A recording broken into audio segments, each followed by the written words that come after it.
Hello everyone, I'm Robyn Freye, Chief Growth Officer at Stagwell, and we are here live from the CES floor on day 2. It feels like day 7, but it is only day 2. I am joined today by Diez, the Global CMO of Magic Leap.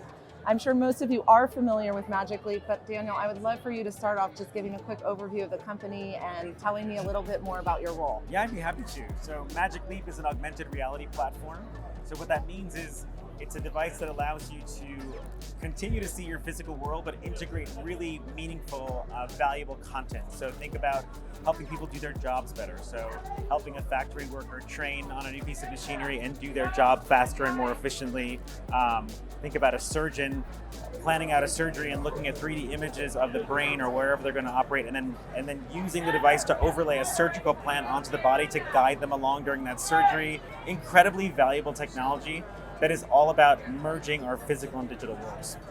Wonderful. And as the global CMO, what are you responsible for? Talk a little bit about your role. Sure. So, Magic Leap is a very different company than it was a few years ago. And I think when I came in, I really wanted to make sure we were resetting the reputation. The company was very secretive, very cloak and dagger. And we really started to bring a new era of transparency to how we went to market. We talked openly about our tech, what made it so powerful. We let press and analysts see that technology early and really began to rehabilitate the company's reputation of one of transparency and openness, which I think is critical for brands today, to be seen as an open and transparent partner to their customers. And that was a big thing we did. And then getting this next device out. Magic Leap 2 is our second generation platform. It's been incredibly well received, and we're really happy to figure out how to market that. And for us, that's all about PR, strategic comms, events, and experiential marketing. It's digital marketing, social, CRM. It's the full gamut. I mean, it's quite intense. My job also involves lobbying, government relations. So it's really an incredible role, and it's a lot of fun. Yeah, and you're so modest. Time Magazine actually named the Magic Leap 2 one of the best AR inventions of the year. That's so right. we left that one out, but and I do think that's because it's going beyond the metaverse and going beyond the consumer, but it's really about how you guys are using technology for the good and to make the world a better place. That's it. I mean, I feel like metaverse is suffering from its own hype right now. Yeah. I think it's getting a little bit too buzzy and it's not really defined well enough. And for us, it's not about this escapism and completely virtual world, and which is sort of how a lot of the conversation is going. But for us, the metaverse is really about that merging of the physical and digital. So how do I integrate digital content into my daily life in my physical world? So I'm not staring at a phone or a screen, but I'm able to look up, appreciate the world, whatever that environment is, whether it's a factory floor or a retail employee looking around at customers. I want to be able to look up, see my world, still be present, but also get that benefit of digital content. Absolutely. And so that's the metaverse. It'll be that merging of the physical and digital that'll keep people engaged in the physical world, not locked away in a virtual one, and giving that incredible sort of boost that amplify your abilities. Yeah.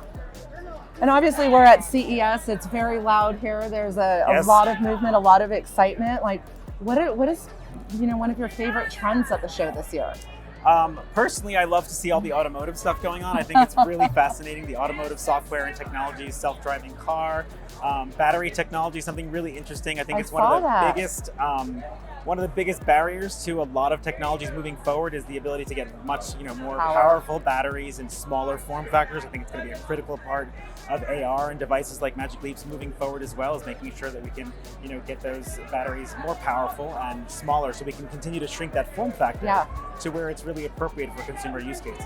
Yeah, I thought it was really interesting. The Energizer booth this year is huge. Yes, it is. I don't even know if they were here a couple years ago, but now it's you can't miss it on the CES floor.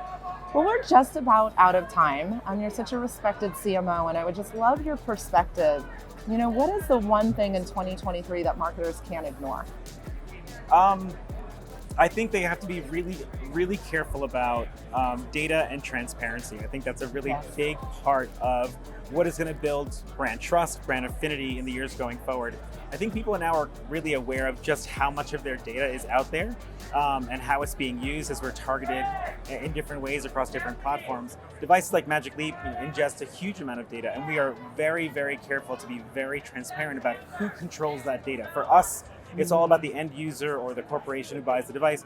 really controlling that data. It's not something we monetize, and we're very, very clear about that. I think companies going forward are going to have to be very transparent about what data they're collecting, what they're doing with that data. I mean, there are laws, of course, that protect this, but I feel like going that next step and being ultra transparent about it will build trust and allow people to really make really smart choices about how they want that data used. So it actually will end up benefiting them. Yeah. And I think that's going to be one thing that for the next decade, we're going to have to be very, very careful and about thoughtful about how we do that.